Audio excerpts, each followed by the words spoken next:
మనకందరికీ తెలుసు అసెంబ్లీలో నిన్న ఫైనాన్స్ బిల్ ఇంట్రడ్యూస్ చేశారు. అసెంబ్లీ సెషన్ నడుస్తూ ఉంది. కానీ ట్రెజరీ బెంచెస్ అంటే రూలింగ్ పార్టీ ఎన్డీఏ అలయన్స్ ఎమ్మెల్యేలందరూ ఈరోజు అసెంబ్లీలో అందరూ వచ్చి సంతోషంగా కూర్చొని అసెంబ్లీ కలకల్లాడుతున్న విషయం మీకు అందరికీ తెలుసు.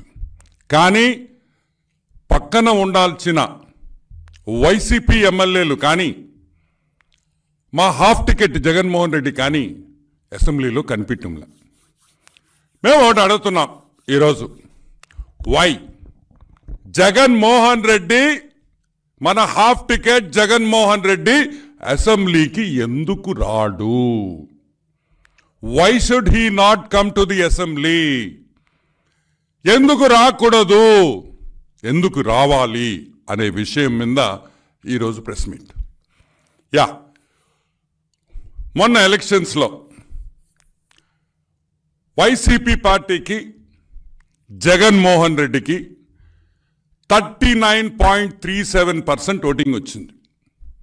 39.37% ఓటింగ్ వచ్చింది. గ్రేట్, మంచిదే.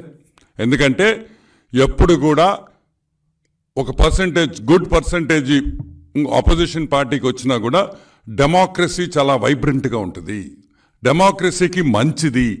ఒక వాయిస్, ఒక వాణి వినిపించేదానికి ప్రజలు రెండు సైడ్లు, ఒక సైడ్ని గెలిపిస్తారు, ఒక సైడ్ని కూడా ఓటింగ్ పర్సంటేజ్ పెంచుతారు. దానివల్ల అసెంబ్లీలో చర్చల్లో మంచి చెడ్డ అన్నీ కూడా బయటకు వస్తాయి. కాబట్టి that is the beauty of Indian democracy.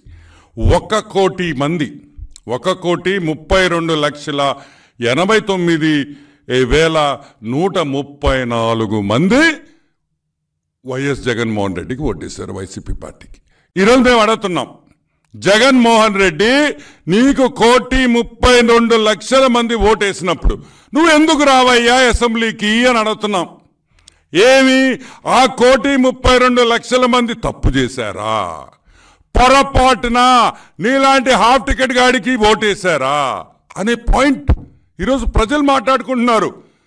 ఎందుకు భయ్, ఎందుకు రా నాయన వీడికి ఓటేసామో, వీడి అసెంబ్లీకి రాడు, మన గురించి పట్టించుకోడు, ఈడేదో మన వాణి వినిపిస్తాడనుకుంటే వీడు గాయబైపోయాడు అనే పరిస్థితుల్లో ఈరోజు ప్రజలు, నీకు ఓటేసిన ప్రజలు మాట్లాడుకుంటున్నారు అనే సంగతి జగన్మోహన్ రెడ్డి గుర్తుపెట్టుకోవాలి. ఎస్, పొరపాటును ఓటేశారా, తెలియకుండా ఓటేశారా అనే అన్ని పక్కన పెడితే వాళ్ళ గురించి, మిగతా రాష్ట్రంలో ఉండే ప్రజల గురించి వాళ్ళ వాణి, ఒకవేళ తెలుగుదేశం పార్టీ చంద్రబాబు నాయుడు ఏవైనా ఒక పొరపాటు చేసుండొచ్చు, ఆ పొరపాటుని మీరు అసెంబ్లీలో వినిపిస్తే మేము సరిదిద్దుకోవాల్సిన బాధ్యత చంద్రబాబు ఎన్డీఏ కూటమి మీద ఉందని కూడా నేను మనవి చేస్తున్నా. అదే డెమోక్రసీ. ఎస్, ఈరోజు పోలవరం ఎన్నెన్నో ప్రాజెక్టులు వస్తున్నాయి, కొత్త ఫ్యాక్టరీలు వస్తున్నాయి, రోడ్లు రిపేర్ చేస్తున్నాం. వీటి గురించి మంచి అసెంబ్లీకి వచ్చి మంచి సజెషన్స్ ఇవ్వండి, చెప్పండి, ఈ విధంగా చేస్తే ఇంకా బాగుంటుందని చెప్పండి, వింటాం. ఎలక్షన్స్ అయిపోయిన తర్వాత స్టేట్ డెవలప్మెంటే ముఖ్యం. రాష్ట్రం ఏ విధంగా ముందుకు తీసుకోపోవాలనేదే ముఖ్యం. మళ్ళీ ఎలక్షన్స్ వచ్చినప్పుడు మనం కొట్టుకుంటాం, దట్స్ డిఫరెంట్ పొలిటికల్గా. కానీ ఒక ఎలక్షన్ అయిపోయిన తర్వాత, ఆ ఎలక్షన్ రిజల్ట్స్ వచ్చిన తర్వాత, సిబిఎన్ గారు ముఖ్యమంత్రి అయిన తర్వాత, be a part of the government. ఈ ప్రభుత్వానికి అండ ఇవ్వండి, అండదండలతో అందరం కలిసి పనిచేస్తాం. అది వదిలేసి ఒక స్కీజోఫ్రెనిక్గా నువ్వు ఈరోజు అసెంబ్లీ బాయ్కాట్ చేస్తాం. మేము ఈరోజు సింపుల్ పాయింట్, ఒక సింపుల్ పాయింట్ అడుగుతా. నీకు అపోజిషన్ లీడర్ స్టేటస్ ఇవ్వలేదు, దానికని నేను రావటం లేదు అని అన్నాడు. ఈరోజు నేను అడుగుతున్నా, 2019లో నువ్వు ముఖ్యమంత్రి అయినప్పుడు నువ్వు చెప్పిన డైలాగ్ ఒకటి నేను గుర్తు చేస్తున్నా ఈరోజు. చంద్రబాబు నాయుడు తెలుగుదేశం పార్టీ 5 మంది నుంచి 6 మందిని ఎమ్మెల్యేలు నేను తీసేసుకుంటే చంద్రబాబు నాయుడు గారికి అపోజిషన్ స్టేటస్ కూడా ఉండదు అని నువ్వు చెప్పిన మాట ఈరోజు జగన్మోహన్ రెడ్డి గుర్తు చేసుకోమంటున్నా. It's very important. నువ్వు మాట్లాడిన మాట హాఫ్ టికెట్. నువ్వు మర్చిపోవచ్చు, మేం మర్చిపోలేం. ఆ రోజు నువ్వు ఈ మాట అన్నప్పుడు ఈరోజు నీకు అపోజిషన్ లీడర్ వచ్చే అర్హత ఏముంది? అసలు ఎందుకు ఇవ్వాలయ్యా? ఎందుకు ఇవ్వాలి? మీకు అపోజిషన్ లీడర్గా ఏ క్వాలిఫికేషన్ ఉందని ఇవ్వాలి? చదువుకున్నావా? 0. చదువుకున్నావా? 10వ క్లాస్ ఫెయిలు. సరేలే, మా రాజశేఖర రెడ్డి బిడ్డ, మా రాజశేఖర రెడ్డికి మా చంద్రబాబు నాయుడికి మంచి సంబంధాలు ఉన్నాయి. అంటే పొలిటికల్గా వాళ్ళిద్దరూ ఎంత విరోధులో అసెంబ్లీ అయిన తర్వాత కానీ అంత స్నేహితులుగా ఉండేవాళ్ళు. రాజకీయం అలానే ఉండాలి. మన ఎవరం భద్రశత్రువులం కాదు ఎవరికి. రాజకీయాల్లో ఎలక్షన్ ఉన్నప్పుడు మనం శత్రువులుగానే పోరాడతాం. ఎలక్షన్ అయిన తర్వాత స్నేహితులుగా, బంధువులుగా, అన్ని విధాలుగా కలిసిమెలిసి రాష్ట్రం కోసం పనిచేస్తాం. ఆ రోజు రాజశేఖర రెడ్డి ఉన్నప్పుడు ఈ విధంగా ఉండింది. ఈ రాక్షసుడు ముఖ్యమంత్రి అయిన తర్వాత జగన్మోహన్ రెడ్డి పూర్తిగా మార్చాడు. ఈరోజు అసెంబ్లీకి రానంటున్నాడు. ఈరోజు మేము అడుగుతున్నాం, ఓకే నీకు ఈలేదు కాబట్టి. అసలు మొట్టమొదటి తప్పు చంద్రబాబు నాయుడు గారు చేసింది ఆ రోజు ఫస్ట్ అసెంబ్లీ సెషన్లో నీ కార్ని గేట్ దగ్గర పెట్టాల్సిన కార్ని అసెంబ్లీ లోపలికి తీసుకొని వచ్చాడు చూడు, ఆయన మంచితనం. అదే తప్పు అని మేము అంటున్నాం. అదే మేము చేసిన పొరపాటు. మిగతా ఎమ్మెల్యేలాగా కారు బయట పెట్టి నడుచుకొని వచ్చి నీ చేత ప్రమాణ స్వీకారం అందరి ప్రకారం క్యూలో చేయించుంటే బ్రహ్మాండంగా ఉండిండేది. కానీ చంద్రబాబు నాయుడు గారికి రాజశేఖర రెడ్డి మీద ఉండే మమకారంతో వాళ్ళ బిడ్డ కాబట్టి నీకు అంత గౌరవం ఇచ్చాడు, అవసరం లేకపోయినా అని కూడా నేను మనవి చేస్తున్నా. అవునా కాదా? నిన్ను అసెంబ్లీ వరకు తీసుకురావాల్సిన పరిస్థితి ఉందా లేదా? కానీ that is the respect that you give and take అంటే ది రెస్పెక్ట్లో. ఆ గివ్ అండ్ టేక్ అనే విషయానికి జగన్మోహన్ రెడ్డికి అర్థం కూడా తెలియదని కూడా నేను మనవి చేస్తా ఉన్నా. ఓకే, ఇంకొక పాయింట్ వీళ్ళ గురించి వదిలేస్తామయ్యా. ఈ హాఫ్ టికెట్ గురించి పక్కన పెడితే, ఈ హాఫ్ టికెట్ కాకుండా ఇంకెంతమంది ఉన్నారు? 10 మంది ఎమ్మెల్యేలు ఉన్నారు. ఈ 10 మందికి వచ్చిన ఓట్లన్నీ 8,93,333 ఓట్లు ఈ 10 మంది ఎమ్మెల్యేలకు ఇచ్చారు. వచ్చినాయి, ప్రజలు ఓట్లేశారు మీకు. ఈరోజు మేము అడుగుతున్నాం, సరే మీ క్యాండిడేట్కి అయితే బుద్ధి లేదు, మీ జగన్మోహన్ రెడ్డికి రానన్నాడు, మీకేమైంది? ఎందుకు రారు మీరు? మీకేమైంది? ఈడ 8 లక్షల మంది మీకు కాన్స్టిట్యుయెన్సీలో ఓటేస్తే పట్టించుకోరా? రారా? వాళ్ళ వాణ్ణి వినిపిరా? వాళ్ళకి ఏమన్నా ఇబ్బందులు ఉంటే అసెంబ్లీలో చర్చించరా? అసలు సిగ్గుందా అని అడుగుతున్నా. ఈ 10 మందికి అసలు సిగ్గుందిరే మీక? 8 లక్షల ఓట్లు మీకు ఇస్తే పక్కన బారేసేసి వాళ్ళ గురించి పట్టించుకోకుండా నాళ్ళరా మీకు అన్నీ కావాలా? అసెంబ్లీకి రారు, gas free, electricity free, cable free, internet free, landline phone free, mobile phone free, petrol free, AC ticket, AC first class ticket రే మీకు ఫ్రీ, ఒక అటెండరు, ఒక పిఏ, గన్మెన్లు, ఇంకా ఎన్నో మీకు ఉచితంగా వస్తున్నాయి. జీతాలు ఎందుకు రే మీకు జీతాలు ఇవ్వాలా? సిగ్గులా మీక? 10 మంది మీ 11 మంది ఇంక్లూడింగ్ జగన్మోహన్ రెడ్డి సిగ్గు లేకుండా ఈరోజు జీతం తీసుకుంటున్నాడు. ఎందుకు తీసుకుంటారా మీరు అసెంబ్లీకి రాకపోతే? సిగ్గులా? ఎట్లా తీసుకుంటారని మేము క్వశ్చన్ చేస్తున్నాం. ఎలా తీసుకుంటారు మీరు జీతాలు? ఎస్, మీరు నిజమైన మనుషులైతే, మీరు మొగోళ్ళైతే half ticket and batch Ali Baba 10 దొంగలు, ఈ ఆలీబాబా 10 దొంగలు ఈరోజే స్పీకర్కి లెటర్ పెట్టాలి. మేము జీతాలు తీసుకోం, మాకు ఏది ఉచితం వద్దు, మాకు గన్మన్లు వద్దు, మాకు కరెంట్ వద్దు, మాకు గ్యాస్ వద్దు, మాకు వంటోళ్ళు వద్దు, మా ఆవిడే వంట చేస్తుంది అని చెప్పండి రా. అది మొగతనం. అన్నీ కావాలి నాయళ్ళారా. గన్మెన్లు కావాలా, ఫ్రీ ఫుడ్ కావాలా, ఏమన్నా అసెంబ్లీలో నుంచి సబ్సిడైజ్డ్ ఫుడ్ కూడా తెప్పించుకుంటారేమో ఫ్లాట్లకి. మళ్ళీ మందులంట, బాగా తాగేదను లివర్ టాబ్లెట్లు వేసుకునేది లివర్ 52. ఆ లివర్ 52 టాబ్లెట్లకు మాత్రం అసెంబ్లీ డబ్బులు కావాలా, కానీ నాయనలారా అసెంబ్లీకి రారు. ఇప్పుడన్నా మేము ఒకటి చెప్తున్నాం, గుర్తుపెట్టుకోండి. మీరు మారండి, రాండి, అసెంబ్లీకి స్వాగతిస్తాం. మేము మంచి చేస్తే మీరు పొగడబల్లే, మేము మంచి చేస్తే మీరు పొగడబల్లేదు. మేము తప్పు చేస్తే ఏలెత్తి చూపిండి, స్వాగతిస్తాం. మేము మారుతాం. మేము ఎవరు పర్ఫెక్ట్ కాదు ఈ ప్రపంచంలో, ఎక్కడో ఒక దగ్గర తప్పు జరగద్ది కాదంటంలే. ఆ చేసిన తప్పులు మీరు ఏలెత్తి చూపించాల్సిన బాధ్యత మీ ముందుంది. సరే, మా ఓడు రాలేడు, వాస్తవంగా నేను చెప్తానయ్యా, నేనైతే జగన్మోహన్ రెడ్డిని అసెంబ్లీకి రమ్మని అయితే నేను చెప్పను. It is not correct. నా మనస్సాక్షి ఒప్పుకోదు. అతను బాగా లేదు హెల్త్ కండిషన్. నేను గత 5 ఏళ్లుగా చెప్తానే వచ్చా, he's a bloody schizophrenic patient. He's a schizophrenic patient. మానసిక పరిస్థితి బాగా లేదు. ఓడిపోయిన తర్వాత మానసిక ఒత్తిళ్లు ఎక్కువైపోయి బిజీగా మాట్లాడుతున్నాడు. లేకపోతే ప్రెస్ మీట్లో నన్ను చూస్తున్నా కదా, నేను ఎప్పుడైనా ఇటు చూశారు నన్న, ఇదిగో అమ్మమ్మమ్మ అమ్మమ్మమ్మ, అది ఈస్ అ ప్రాబ్లం.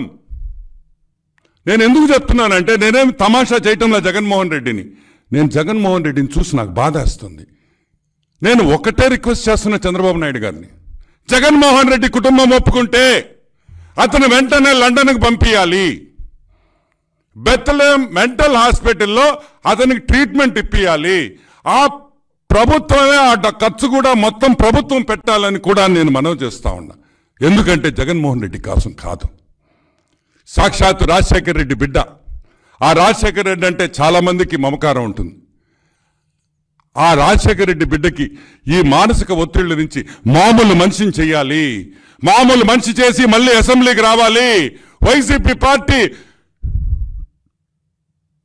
అక్కడ మాట్లాడాలి ఒక నాయకుడిగా, మంచి నాయకుడిగా. ఎస్, జగన్మోహన్ రెడ్డి మంచోడు అయిపోయాడు, మానసిక ఒత్తిడి లేవు, he's not a mental patient any more అనేది గర్వంగా వైసీపీ కార్యకర్తలు చెప్పుకోవాలనేదే నా ఆకాంక్ష.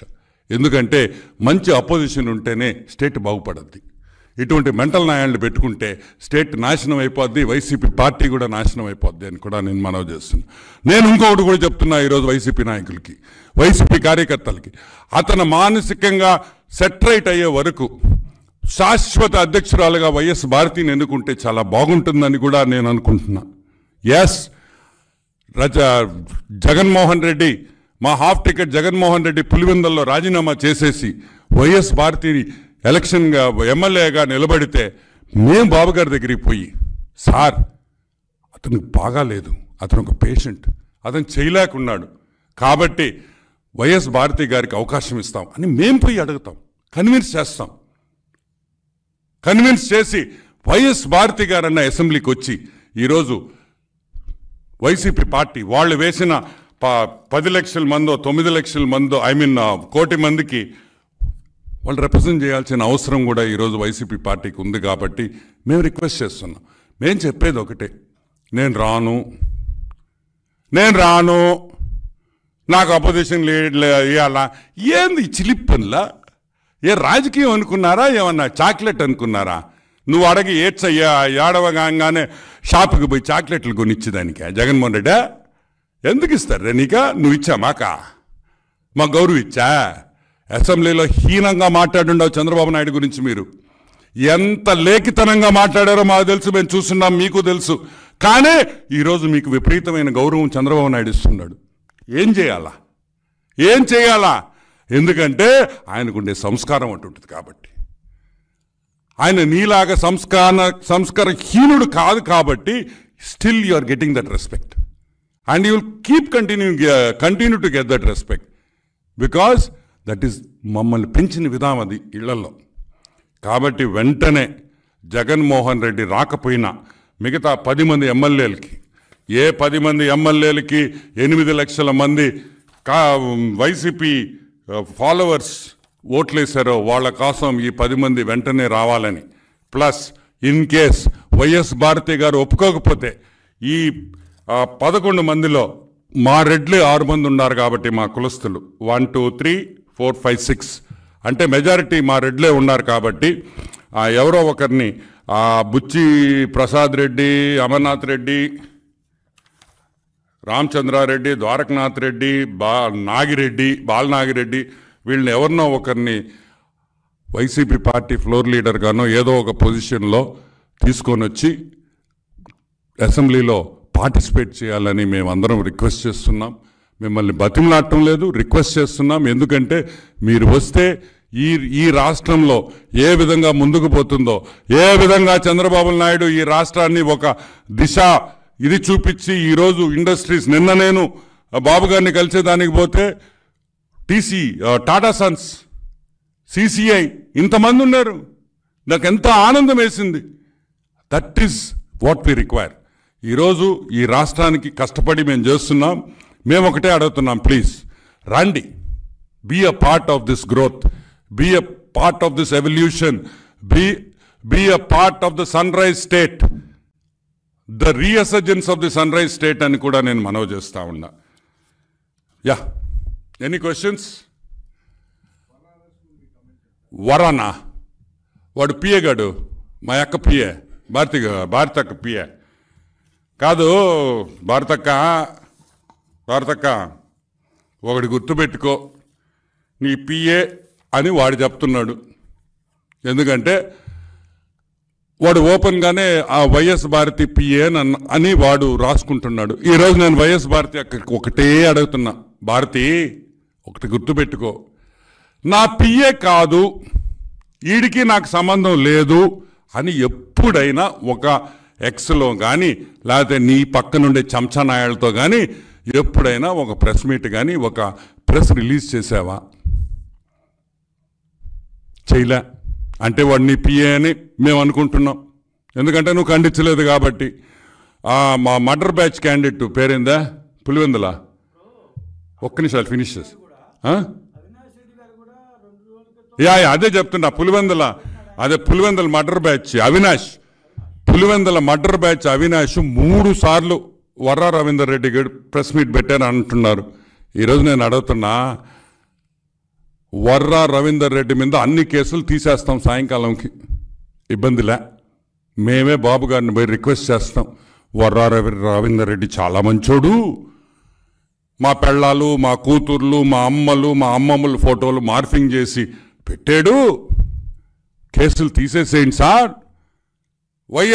వైఎస్ జగన్మోహన్ రెడ్డి కుటుంబం ఉంది, వైఎస్ అవినాష్ రెడ్డికి పిల్లలున్నారు, వాళ్ళ ఫోటోలు కూడా మేము మార్ఫింగ్ చేసి పెట్టచ్చు అని వాళ్ళు ఒప్పుకుంటున్నారు కాబట్టి మీరు కేసులు విత్డ్రా చేయమని మీరు అంటున్నారా? ఈరోజు సూటిగా అడుగుతున్నా వైఎస్ భారతి గారిని, నీ పిల్లలు నీ ఫోటోలు మార్ఫింగ్ చేస్తే నీకెంత బాధ ఉంటుందో తెలుసా? ఆ బాధ మేమందరం అనుభవిస్తున్నాం. టీడీపీ నాయకులు అనుభవించారు, అనిత గారు అనుభవించారు, ఇంకా ఎంతోమంది మా సోషల్ మీడియా హ్యాండ్లర్స్ బట్టలు లేకుండా ఫోటోలు వేస్తారు. దొంగముండా కొడుకల్లారా, మేము గమ్ముగా ఉండాలా? మేము గమ్ముగా ఉండాలా? మీ పెళ్ళాలో మీ కూతుళ్ళ ఫోటోలు మేము వేయలేమా? సంస్కారం అడ్డం వస్తుంది కాబట్టి వేయలే. ఈరోజు మేము పవర్లో ఉన్నాం. ఎంతసేపు అవుతుంది మాకు? కరెక్టా? ఇళ్ళకి పోతే చెప్పుతో కొడతారు ఆడవాళ్ళ ఫోటోలు వేస్తే. మా ఇళ్లలో, మీ ఇళ్లలో కొట్టరు, ఎందుకంటే మీకు సంస్కారం లేదు కాబట్టి. వాడి గురించి ఒక లోఫర్ నా కొడుకు, వాడి గురించి వాడు ఆ ఎంపీ అంటే అవినాష్ రెడ్డి వాడు మాట్లాడతాడా? సిగ్గుందిరా అవినాష్, మెంబర్ ఆఫ్ పార్లమెంట్, సిగ్గుందా నీకని అడుగుతున్నా. ఇదేనా నీకు మీ భాస్కర్ అన్న నేర్పించిన సంస్కారం? రాజారెడ్డి పిల్లకాయలు మనవాళ్ళు మనవరాళ్ళు అని చెప్పుకునేదానికి సిగ్గు లేదంటరా మీకు? పెడతావురా, చెప్పుతో కొడతాడు మా నాయకుడు చంద్రబాబు నాయుడు గారు ఇటువంటి పనులు చేస్తే. అటువంటి తప్పుడు ఏదోని మీరు సపోర్ట్ చేస్తారా? వాడెవడో ఈరోజు మార్నింగ్ కూడా ఏదో ప్రెస్ మీట్ చూసా. ఎవరు ఈరోజు ప్రెస్ మీట్ పెట్టింది? విరుసుక ఏదో ఉండింది, అతని పేరా విరుపాషి. ఆయన రెచ్చిపోతున్నాడు. మా మనోహర్ రెడ్డికి అన్యాయం జరగద్ది. అన్యాయం జరగద్దురా. అన్యాయం జరిగి ఉంటే భూమి మీద ఉండడు. వాడు చేసిన పనులకి పైన ఉండాలోడు. కానీ మా బాస్ ఒప్పుకోడు కదా. ఆడ చంద్రబాబు ఒప్పుకోడు. అది కరెక్ట్ కాదు. You cannot take law in to your hands. Ponnavolu Sudhakar Reddy ఆయన ఒకడు. నీతి నిజాయితీకి మారు పేరైన పొన్నువోలు సుధాకర్ రెడ్డి ఆయన ఒక సపోర్ట్. టీడికి all the pimps are in one place అనిపిస్తుంది నాకైతే. You can all the pimps are in one place అనేది ట్రాన్స్లేట్ చేసుకుంటే అర్థమవుతుంది ఇంగ్లీష్లో. ఒక విషయం కూడా చెప్తున్నా. ఇంకోటి చెప్పాడు, డిఐజీ గారు ఏదో మాట్లాడారని నేను చూడలేదు. నేను నిన్న కొంచెం బిజీగా ఉన్నా. కర్నూలులో డిఐజీనో నంద్యాలలోనో ఎక్కడో మాట్లాడారని. ఏరే విరూపక్ష నాకు అర్థం కాదు. అదే ఢిల్లీలో పోయి ప్రెస్ మీట్లు పెడతారు. ఎవరు? సునీలు, పొన్నువోలు సుధాకర్ రెడ్డి. వాడికి ఇంగ్లీష్ కూడా రాదు. వాడి చేత పోయి ఢిల్లీలో పెట్టారంటే మీరు ఎంత తెలివిగలరో నాకు అర్థమవుతుంది.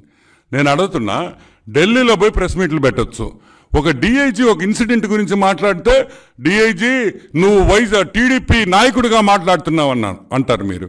పోలీస్ డిపార్ట్మెంట్ కంప్లీట్గా టాప్ లీడర్స్, నేను అందరిని అంటాంలే, at least 30-40% of all top police officers మీ కార్యకర్తలుగా పనిచేయలే. ఈరోజు టీడీపీ కార్యకర్తలు వాళ్ళు పనిచేస్తున్నారా, లేకపోతే వాళ్ళ డ్యూటీ వాళ్ళు చేస్తున్నారా?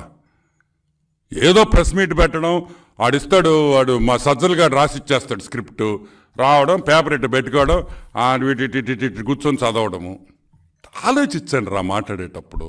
అరే వాడు రాసింది కరెక్ట్గా ఉందా అన్న చదువుతారా లేదా? Anything else? నేనేమంటానంటే జగన్మోహన్ రెడ్డి పరిస్థితి బాగలేదనేది నేను క్లియర్గా మీకు అందరికి చెప్పా. నెక్స్ట్ ఎవరు అనేది కూడా మనం ఆలోచించాలి. నేను ఆలోచించడంలా, వైసీపీ కార్యకర్తలు ఆలోచించాలి. ఎస్, నెక్స్ట్ ఎవరున్నారు? వైఎస్ భారతి గారే ఉన్నారు. ఇప్పుడు జగన్మోహన్ రెడ్డి మానసిక పరిస్థితి బాగాలేదు కాబట్టి ఈ ట్రీట్మెంట్ అంతా అయినా ఈ ఒక 2 ఏళ్ళు అవుద్దో, 5 ఏళ్ళు అవుద్దో, 10 ఏళ్ళు అవుద్దో అతను ఇది బట్టి ఈ లోపల వైఎస్ భారతి గారిని అధ్యక్షురాలు చేసుకోవడంలో కూడా తప్పలేదు కదా. అది వాళ్ళ కార్యకర్తలు వాళ్ళ ఇది బట్టి, వాళ్ళ ఇష్ట కష్టాలు బట్టి వాళ్ళకి ఇష్టమే ఉంటుంది. ఈ పిచ్చోడిని తీసి మంచోడిని పెట్టుకుంటే మంచిదే కదా. సో డెఫినెట్గా తప్పేంటి? There is every chance of YS Bharathi becoming president of YCP, శాశ్వత అధ్యక్షురాలు. Anything else? ఆస్తి ఆస్తి ఆస్తి దయచేసి మీకు అందరికి దండం పెడుతున్నా. అది ఆస్తి అనబాకండి, అది దొబ్బేసిన సొమ్ము. అర్థమైందా? ఇప్పుడు ఒక దొంగ దొరకతాడు, పోలీస్ స్టేషన్లో రికవరీ చేస్తారు, అది ఆస్తి అవుద్దా? నేను అడుగుతున్న సింపుల్ పాయింట్. దొంగతనం చేసిన తర్వాత నగలు బంగారం దొరకద్ది. ఆ బంగారం కోసం కుటుంబం కొట్టుకుంటుందా? ఏమైనా అర్థం ఉందంట? ఊళ్ళో వాళ్ళ సొమ్ము, మా రాజశేఖర్ రెడ్డిని అడ్డం పెట్టుకొని అడ్డంగా సంపాదించుకున్న సొమ్ము, అడ్డగోలుగా భూములు దొబ్బేసిన కుటుంబం అది వీళ్ళ ఆస్తి అంట. దానికి పెద్ద బొక్కలో కాంట్రవర్సీ ఏందా ఇదా? ఏమో మీరు సంపాదించుకొని ఉంటే మీరు ఆస్తి కొట్టుకున్నా సరే. సో ఈ సొమ్ముకి మీరు కొట్టుకోవాల్సిన అవసరం లేదు. ఫైనల్గా సిబిఐ కేసులు అన్నీ బయటకు వచ్చి మొత్తం జడ్జిమెంట్ వచ్చిన తర్వాత ఈ ఆస్తి అంతా ప్రజల ఆస్తి it go back to the people. So మీరు ఎందుకని టెన్షన్ పడుతున్నారు నాకు అర్థం కావటంలా. దానికి విజయమ్మ గారి లెటరు, నా పిల్లలు గురించి ఎందుకు చెప్తారు తల్లి? మీరే మా బట్టలు వాషింగ్ మిషన్లో ఉతుక్కోవాల్సిన బట్టలు పులివెందల రోడ్ల మీద మీరు బట్టలు ఉతుక్కుంటున్నారు. దానికి మా తప్పేంటి? ఎవరు ఉతుక్కోమన్నారు పులివెందల రోడ్ల మీ బట్టలనే? మేము ఉతుక్కోమన్నావా? మీరు ఉతుక్కుంటున్నారు. దొంగ సొమ్ము కోసం మీరు ఉతుక్కుంటున్నారు. కాజేసిన సొమ్ము, ప్రజల దగ్గర దోసుకున్న సొమ్ము గురించి ఈరోజు మీరు కొట్టుకుంటున్నారు అనే విషయం మళ్ళీ ఒకసారి గుర్తు చేస్తున్నానని కూడా మనవి చేస్తూ దట్స్ ఇట్. సెలవు తీసుకున్నాను. Thank you very much. ఇంకొక ఫైనల్ ఇదండి, దయచేసి మీకు అందరికీ నా కోసం, నాతో గత 5 ఏళ్లుగా నడిచి సోషల్ మీడియా కానీ, యూట్యూబ్ కానీ, Andhra Jyothi, Eenadu, Times of India, Deccan Chronicle, అన్ని ఇంగ్లీష్ పేపర్స్, హిందూ, అందరికీ నాకు ధన్యవాదాలు. మీ అందరూ ఇచ్చిన ప్రోత్సాహం, మీరందరూ నాకు ఎంతో స్టూడ్ బై మీ, నాతో ఉన్నారు, నన్ను ఎంకరేజ్ చేశారు, నన్ను ప్రొజెక్ట్ చేశారు. నా కార్యకర్తలు, తెలుగుదేశం కార్యకర్తలు, టీడీపీ సోషల్ మీడియా హ్యాండ్లర్స్, మా సెంట్రల్ ఆఫీస్లో పనిచేసే రాజ్ కుమార్ నుంచి, అనిల్ ఖాన్ నుంచి అందరికి కూడా, మాల్యాద్రి గారు, వీళ్ళందరికీ నేను ప్రత్యేక ధన్యవాదాలు తెలుపుకుంటున్నాను. ప్లస్ కొంతమంది సన్యాసులు ఉన్నారు. చంద్రబాబు నాయుడు ఎంతసేపు వాడుకుంటాడు, జనాల్ని వాడుకొని వదిలేస్తాడు అని చెప్పిన సన్యాసులకందరికీ నాకు వచ్చిన ఆక్వా చైర్మన్ పోస్టు అంకితం చేస్తున్నానని కూడా నేను మనవి చేస్తున్నా. చంద్రబాబు నాయుడు బాబు గారు ఎప్పుడైనా ఒక మనిషి పనిచేసి కష్టపడి పార్టీ కోసం కష్టపడితే న్యాయం చేస్తాననే దానికి నేనే నిదర్శనం. నేనే కాదు, విజయ్ కుమార్ నీలేపాళెం, జీవి రెడ్డి, పటాబన్నా, మేమందరం కూడా నిదర్శనం. బాబు గారికి అగైన్ మేము రుణపడి ఉంటామని మనవి చేస్తూ పార్టీ కోసం పనిచేస్తాం. పార్టీ పదవి ఇచ్చినా, పదవి ఈగిపోయినా, ఉన్నా లేకపోయినా పార్టీకి అంకిత భావంతో పనిచేసే వ్యక్తులు అని కూడా నేను మనవి చేస్తూ, ఇంకొకసారి ఎవరైనా సన్యాసి, అది ఒకటి ఉంది లేదు, ఇందుకు ఈ ప్రెస్ మీట్లో ఆమె గురించి వద్దు, కానీ ఆమె చెప్తా ఉంటుంది వాడుకొని నెట్టేట్లో ముంచేస్తాడు చంద్రబాబు అని. కాదు, నెట్టేట్లో ముంచడు, మునిగిపోయేవాడిని, కార్యకర్తని ఈత కొట్టుకొని వచ్చి, లాక్కొని వచ్చి, ఒడ్డు మీదకి తీసుకొని వచ్చి పదవిస్తాడని కూడా నేను మనవి చేస్తూ సెలవు తీసుకుంటున్నా. థ్యాంక్ యూ సార్ సిబిఎన్ గారు. అండ్ మా ముద్దుబిడ్డ లోకేష్ నారా గారికి కూడా ప్రత్యేకమైన ధన్యవాదాలను, అభినందనలు తెలుపుతూ సెలవు తీసుకున్నా. Thank you so much.